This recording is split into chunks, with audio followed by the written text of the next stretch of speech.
ब्रह्मा जी और सारे संसार की रचना की सृष्टि की है, तप करके एक ही मंदिर है। ब्रह्मा विष्णु महेश तो सबसे देवता है ना। शंकर भगवान का इतना पूजा क्यों होती है? बहुत लगा समाधि है खंडा पारा। आप देखेंगे सावन भादव में यहाँ पर जो भीड़ होती है, कहां पर? देवघर में। देखें भीड़, कभी जाकर मौका मिले तो जाकर देखिए। एक तो यहाँ पर 12 गो ज्योतिर्लिंग है। कितना है? मैं कई ठो का दर्शन कर किया हूं, शायद 2-3 ठो छूटा है, तो बाकी बात सबका दर्शन हुआ है। ऐसे का सत्संगी भाई बहन को तुरंत नहीं करना चाहिए, कहीं नहीं जाना चाहिए, लेकिन मेरे मन में हुआ खाली यही पूजा होती है, और जगह क्या होता है इतनी पूजा? तो हर जगह जितनी भीड़ यहाँ होती है, जहां जहां वो 12 ज्योतिर्लिंग है, सावन भादव में उतनी भीड़ होती है। महाकालेश्वर उज्जैन में है, कभी मौका जाकर लगे तो जाकर देखिए। ठीक, 12 जगह है, हर जगह सावन भादव लाखों लाख आदमी की भीड़ होती है। लगा समाधि अखंड पारा, 87,000 वर्ष तक समाधि में लीन रहने वाले, उनका सबसे पहले नाम आया। किनका आया? शिव जी का। तीनों देवता में सबसे ज्यादा पूजा उनकी होती है। शिव शिव जी आए, आज ब्रह्मा जी आए, शिव आज सुख है ना, सुखदेव मुनि, शिव आज सुख सनकादिक नारद, 4 ऋषि, एक से एक वो चारों ऋषि थे।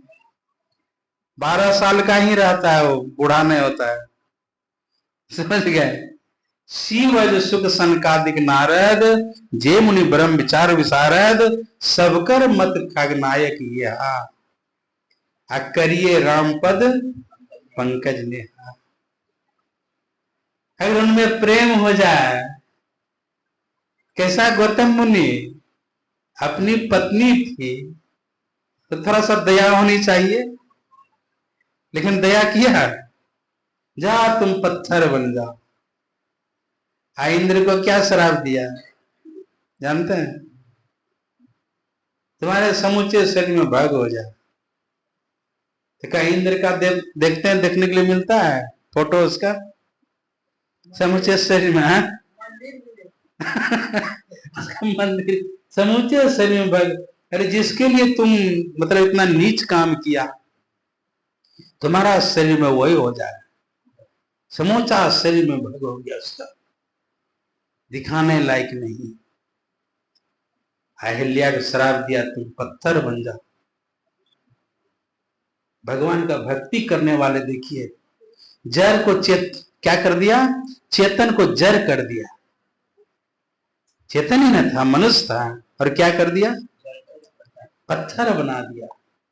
उस पत्थर को उधार तो सब कोई जानते हैं।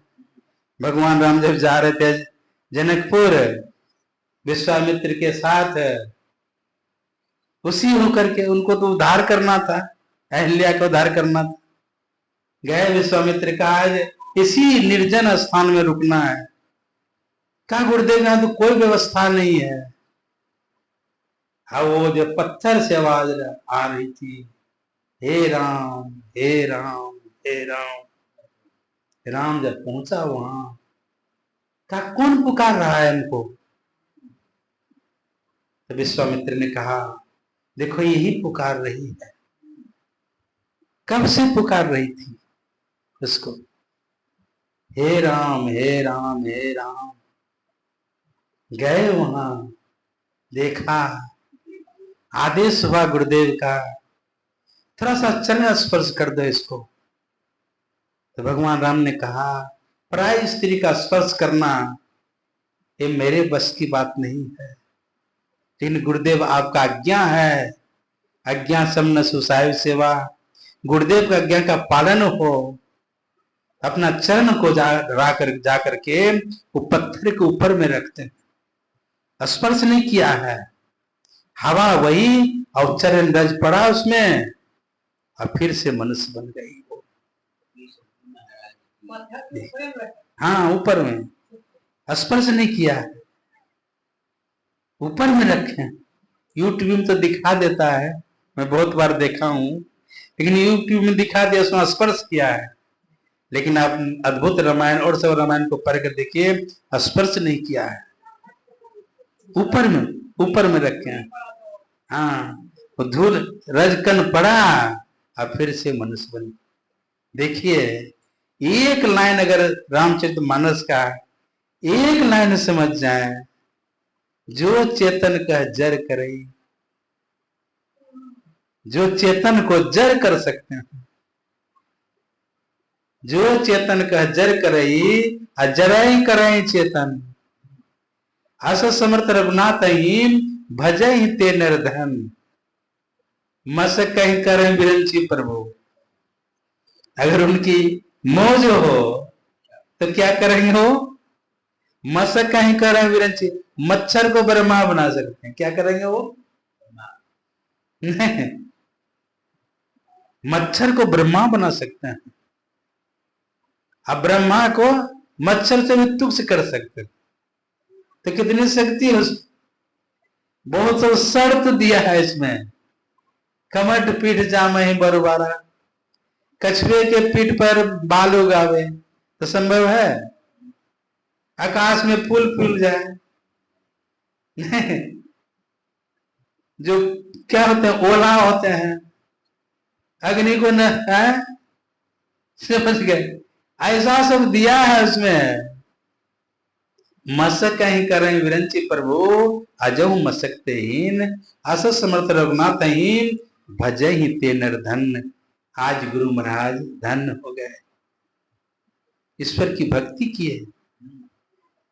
जितनी शक्ति उस परमात्मा में, उतनी शक्ति इसके अंदर में। जीवात्मा क्या है? जीवात्मा, जीवात्मा प्रभु का अंश है।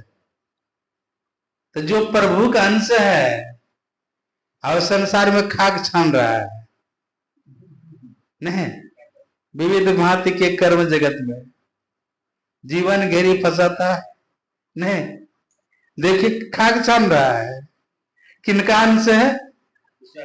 हमारे राम खिलान बाबा, स्वर्गीय राम खिलान बाबा बहुत उदाहरण देते थे, गृहस्थाश्रम में रहने वाले। बिन सतगुरु नर रहत बुराना, जब उनके साथ में मैं जाता था ना, इस उदाहरण को जरूर बोलते थे।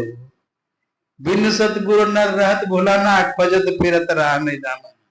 गरड़िया गया था चराने के लिए भेड़ बकरी को, सिंह का बच्चा मिल गया उसको, ले आया।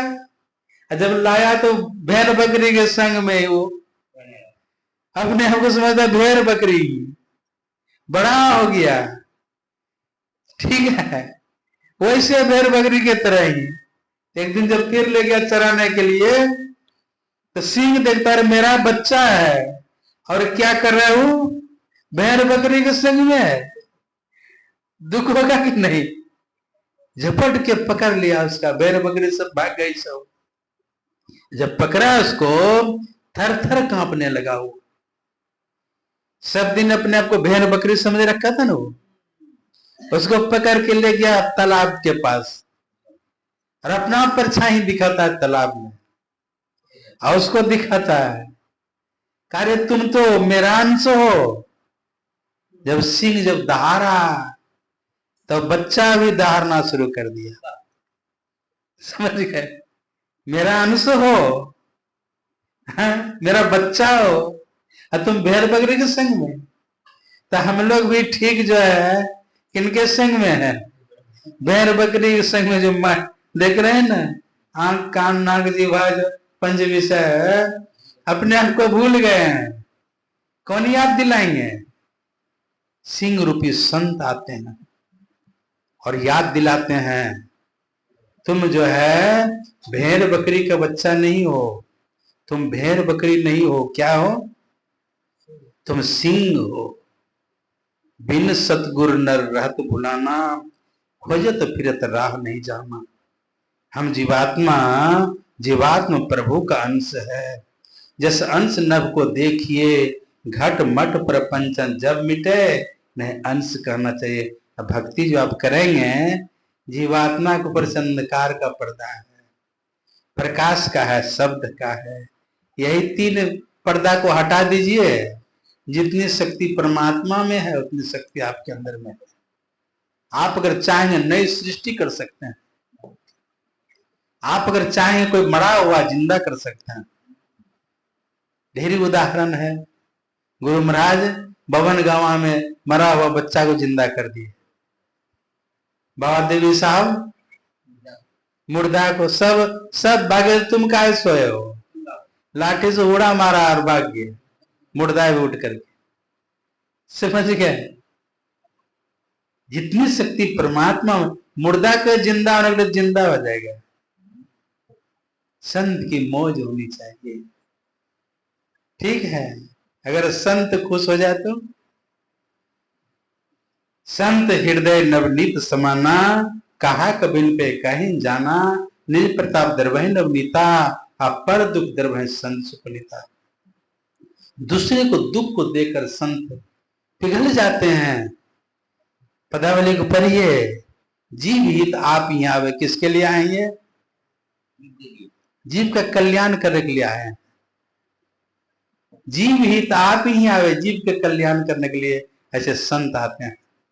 और उनकी मौज अगर हो जाए तो वो कुछ भी कर सकते हैं। जो चेतन का जर करई, जरय करई चेतन, अस समर्थ रघुनाथ भजई ते निर्धन। तो संसार में सब कोई धन्य है। कौन कौन धन्य है? दलन मोह तम सोसु प्रकाशु, अब बरे भाग उराव जासु, वो धन्य है। अमृत ध्वनि की नौबत जारत, बरभागी सुनते। परमात्मा का दो विभूति है, एक प्रकाश है, दूसरा शब्द है। आज का सुबह का सत्संग के बाद में सत्संग सुधा सागर से हम लोग रोज पाठ करते हैं। स्तुति बिंदी के बाद में यह सत्संग आश्रम है। यहाँ के सत्संगी भाई बहनों को अवश्य चाहिए, सुबह जब समय मिल जाए तो, सुबह जब समय मिलता है तो गाय को निकालते हैं, बैल को देते हैं खाने के लिए, उधर का काम करते हैं। लेकिन आपका भी ये काम, स्तुति विनती आपका काम। जितना बजे समय मिले अवश्य आश्रम में आकर के स्तुति विनती कर लीजिए। सत्संग सुधा सागर रखिए। गुरु महाराज का प्रवचन है, महर्षि में ही उपदेशामृत है, इतनी मोटी, ठीक है। उनका प्रवचन है, शांति संत है ना, संग्रह किया हुआ है। एक प्रवचन को पढ़ लीजिए, फिर संसार का काम कीजिए। ठीक, आपका काम हो गया, फिर संसार का काम कीजिए। लेकिन संसारिक आदमी क्या करते हैं? पहले घरे का काम सब कर लेंगे, तब देखेंगे स्तुति विनती। दीक्षा ले लिए हैं लेकिन दोनों टाइम सत्संग नहीं, अधूरा है। पूजा कोटि समो सूत्रम, बाहरी पूजा पाठ नहीं करके स्तुति विनती कर लेते हैं, 1 करोड़ गुना लाभ होगा। तो सुबह का सत्संग में आकर के स्तुति विनती कर लीजिए और गुरु महाराज के एक प्रवचन पढ़ के आरती करके फिर अपना अपना काम को कीजिए। तो दोनों हाथों में लड्डू है, यहाँ भी सुख से रहेंगे और शरीर छूटने के बाद में वहां भी सुख से रहेंगे। ज्यों परलोक यहाँ सुख चाहूं, ठीक है। उसमें मैं पढ़ रहा था, आज पढ़ा गया सुबह। परमात्मा का 2 विभूति है, प्रकाश और शब्द। यही सत्य है संसार में। क्या है? शरीर जो हम लोग बना है, कौन चीज से बना है? 5 तत्व से बना है। इसमें सत्य है और असत्य भी है, जड़ चेत जड़। तो उनका 2 विभूति है। प्रकाश जो है परमात्मा का बायां हाथ है और शब्द दाहिना हाथ है। गुरु महाराज जिक्र किए हैं, जो सूर्य है, सूर्य में से अगर प्रकाश को निकाल लिया जाए तो बचेगा कुछ उसमें? सूर्य से जो गर्मी है, गर्मी को निकाल लीजिए तो कुछ बचेगा उसमें? जड़ हो जाएगा वो। शरीर से अगर चेतन निकल जाए तो शरीर क्या हो जाएगा? जड़ हो जाएगा। इसी को ले जाकर लोग जलाते हैं, जड़ को। अचेतन निकल गया तो उसको आज तक कोई देखे हैं? लेकिन संत महात्मा ने उसको देखते हैं। कैसे देखते हैं? माता बहन तो धम्मा नहीं बुनती है, पहले मूंज होता था, देखे हैं मूंज? मूंज को फुला करके और धम्मा बुनती थी, टकवा घुसा करके उसमें प्रवेश करती थी और निकाल गए, उसमें रोटी रखते थे। आज ना हॉटपॉट निकल गया है, बहुत सुविधा है, लेकिन पहले माता बहन सब उसमें भूज करके रखती थी, रोटी रखती थी। तो धम्मा जो है कैसे बनता है? मूंज से बनता है। अभी भी गंगा किनारे से में देखेंगे मूंज की बहुत होता है। मूंज से देखेंगे, जैसे केला गाछ देखे हैं ना, अगर कोई नहीं देखेंगे मूंग का गाछ, मूंज का, तो केला जैसे होता है ना, एक एक तो डमखल निकालते जाइए, एक और बीच में बचेगा, वो सब निकल जाएगा डमकल से। वैसे होता है उसका मूंज का गाछ।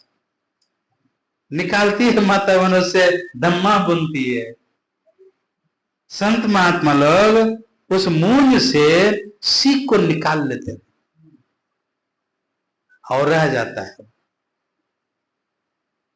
उदाहरण दिए हैं, जिसे शरीर से आत्मा निकल जाए, शरीर पड़ा हुआ है, मूंज निकल गया, सार निकल गया उससे। तो परमात्मा शरीर से गर्मी निकल जाए और आवाज नहीं हो, तो रखेंगे घर में। डॉक्टर जब आता है देखता है कि गर्मी भी नहीं है और इसमें शब्द भी नहीं होता है। गुरु महाराज रोज मरते थे, अंतिम अवस्था जब आई थी ना गुरु महाराज का, मरिए तो मर जाइए छुट्टी पड़े जंजाल, ऐसी मरनी को मरे दिन में 100 बार, रोज मरते थे। एक दिन शाम का समय में मर गए गुरु महाराज, मतलब अपने चेतना को समेट लिया। सब कोई